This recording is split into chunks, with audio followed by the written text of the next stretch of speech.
కొంచెం వచ్చి వెతికిస్తారా? నేనేంటి, నా రేంజ్ ఏంటి, నీ లిప్స్టిక్ కావాలేంటి? నువ్వే వెళ్దాం. ఏంటి తండ్రి కొడుకులకి ఎటకారం బాగా ఎక్కువైంది.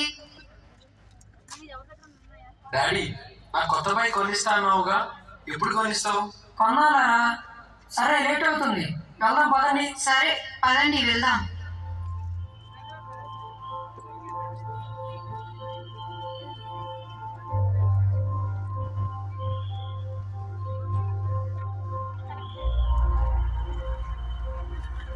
ఏమండి, ఆ కూరగాయల కొట్టు దగ్గర ఆపండి. కేజీ బెండకాయలు ఎంత అండి? 50 రూపాయలండి. కేజీ టమాటాలు ఎంత? 100 రూపాయలండి. ఏంటయ్యా, ఒకేసారి అంబానీ స్థాయికి ఎదిగిపోదాం అనుకుంటున్నావు ఏంటి? అంతంత రేట్లు చెప్తున్నావు. అదేం లేదయ్యా, మార్కెట్ మీకు చెప్తున్నాను. నువ్వు వద్దు, నీ కూరగాయలు వద్దు, నీ దగ్గరే పెట్టుకో. అలా వెళ్ళకండమ్మా, మాట్లాడుకుందాం. వ్యాపారం ఏమో సరిగ్గా జరగడం లేదు. మార్కెట్ రేట్ కూరగాయలు అమ్ముతుంటే మన సొంత రేటుకి అమ్ముతున్నా అనుకుంటున్నారు. ఏం చేయాలో అర్థం కావట్లేదు.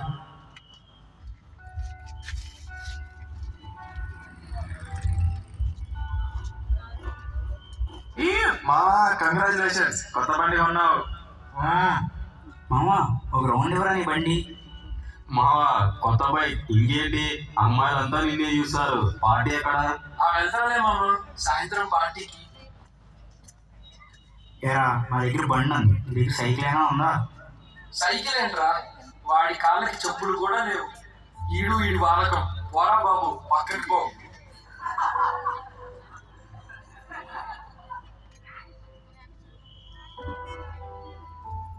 హే షారోన్, నేను ప్రిన్సిపల్ మ్యామ్ పిలుస్తున్నారు.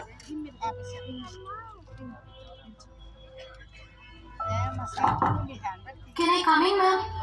ఏం షారోన్, ఇప్పటికి 3 సార్లు ఫీజు కట్టమని చెప్పారు. మీ పేరెంట్స్ నుంచి రెస్పాన్స్ లేదు. ఇలా అయితే ఎగ్జామ్స్ రాయడం కష్టం. ఓకే మేడం, నేను మా నాన్నకి ఫీజు కట్టమని చెప్తాను.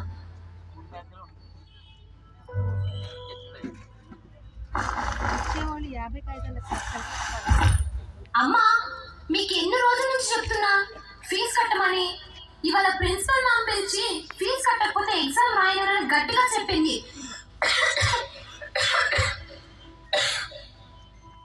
అయ్యయ్యో, ఏమైందమ్మా? అమ్మా, నువ్వు అరగో, ముందు నీళ్ళు తాగు. ఎందుకమ్మా అలా అరుస్తున్నావు?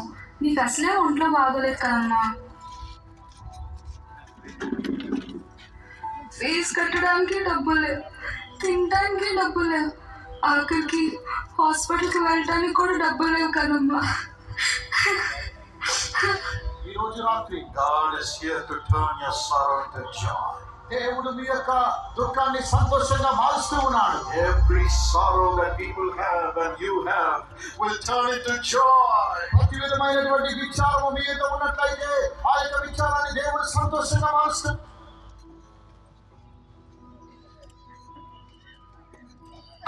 నేను చెప్పినట్లు కాకుండా మీకు ఇష్టం వచ్చినట్లు చేశారు. నాకేం చెప్పొద్దయ్యా, చెప్పిన మాట వినరు.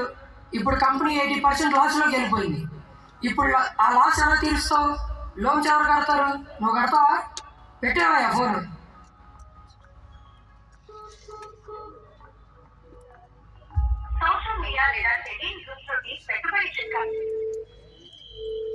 అరే మామ, ట్రిప్కి అంతా రెడీయేగా? అందరూ వస్తున్నారా? ఆ సుమంత్ గారు వస్తున్నాడా? ఎప్పుడు చూడు వాడి వల్ల ట్రిప్ క్యాన్సిల్ అవుతుంది. అందరు వస్తున్నారు మామా, మన ప్లాన్ ప్రకారమే స్టార్ట్ అవుదాం. బాబా, ఈసారి మా ఖర్చులు కూడా మీరే పెట్టుకోండి రా. అదేంటి అలా అంటావు? ముందే అనుకున్నాం కదా ఎవరి ఖర్చులు వాళ్ళవేనని. నీ ఖర్చులకు మేము ఎలా పెట్టుకుంటాం రా?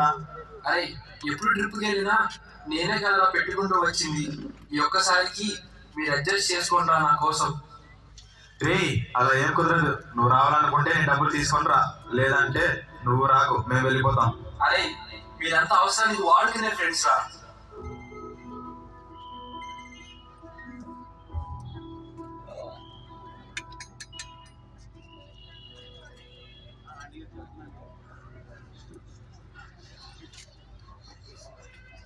హే డానియల్, నువ్వు కూడా ఈ చర్చ్కే వస్తావా?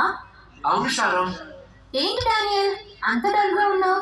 మీ అమ్మా నాన్న రాలేదా చర్చ్కి? లేదు షారోన్, మనసు బాగాలేదు, నేను ఒక్కడనే వచ్చాను. అయ్యో, ఏమైంది డానియల్? ఇంట్లో పరిస్థితులు బాగాలేవు. డాడీ బిజినెస్ లాస్ లో ఉంది. నా అనుకున్న నా ఫ్రెండ్స్ కూడా నన్ను వదిలేశారు. ఏం చేయాలో అర్థం కాక చర్చిలో ప్రార్థన చేసుకుందామని వచ్చారు. ఏం కాదులే డానియల్, ఇది దేవుడు మన విశ్వాసాన్ని పరీక్షించే సమయం. మనం విడిచిపెట్టినా దేవుడు ఎప్పుడు మనతోనే ఉంటాడు. ఆయన్ని నమ్ము. బైబిల్ ఏమని చెప్తుందంటే, నీ మార్గం అంతటా దేవుని నమ్ము, అప్పుడు ఆయనే నీ బాటలో నిన్ను నడిపిస్తాడు, నీ కుటుంబాన్ని ఆశీర్వదిస్తాడు. కానీ నాకు భయంగా ఉంది. నా జీవితం ఎలా ఉంటుందో అర్థం కావట్లేదు. హలో శరణ్, దేవుడు మన ప్రార్థనకు సమాధానం ఇచ్చాడు.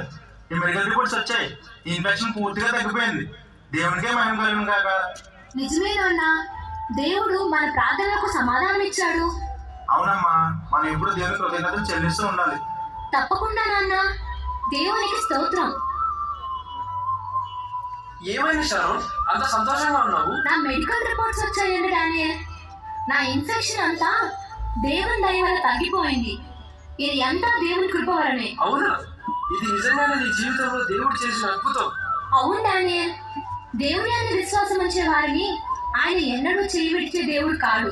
నిజమే శారోన్, దేవుడు నాకు తోడుగా ఉన్నప్పుడు ఎందుకు భయపడాలి? ఇప్పుడు నాకు ధైర్యం వచ్చింది. Thank you Sharon. Okay Daniel, నేను కూడా బయలుదేరుతాను.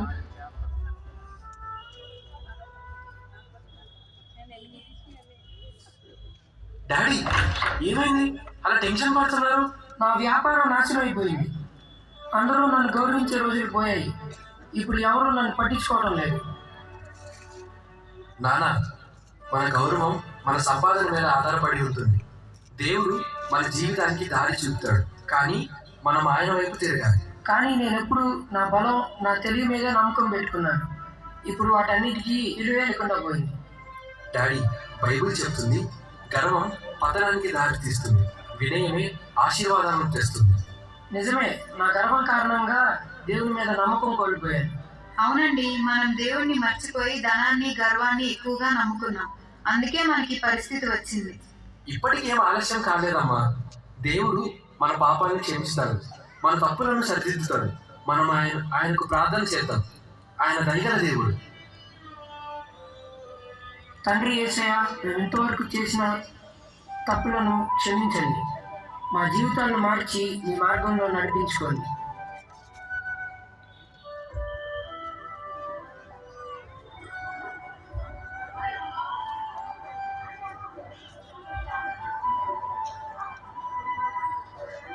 ఏమండి, 1 కేజీ టమాటాలు ఇవ్వండి. అమ్మా, కేజీ టమాటాలు 150 రూపాయలు మరే. ఆ ఉల్లిపాయలు కూడా 1 కేజీ ఇవ్వండి. అమ్మా, కేజీ ఉల్లిపాయ 80 రూపాయలు. ఇవ్వమంటారా? ఇవ్వయ్యా, ఎందుకలా రేట్లు చెప్తున్నావు? ఎంత అయితే అంత తీసుకో.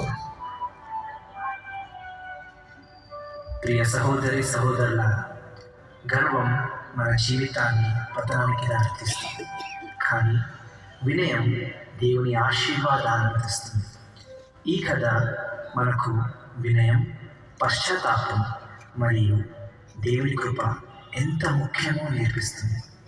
మనం గర్వాన్ని విడిచిపెట్టి దేవుని ముందు తల వంచినప్పుడు ఆయన మన జీవితాలను మరలా దీవిస్తాడు.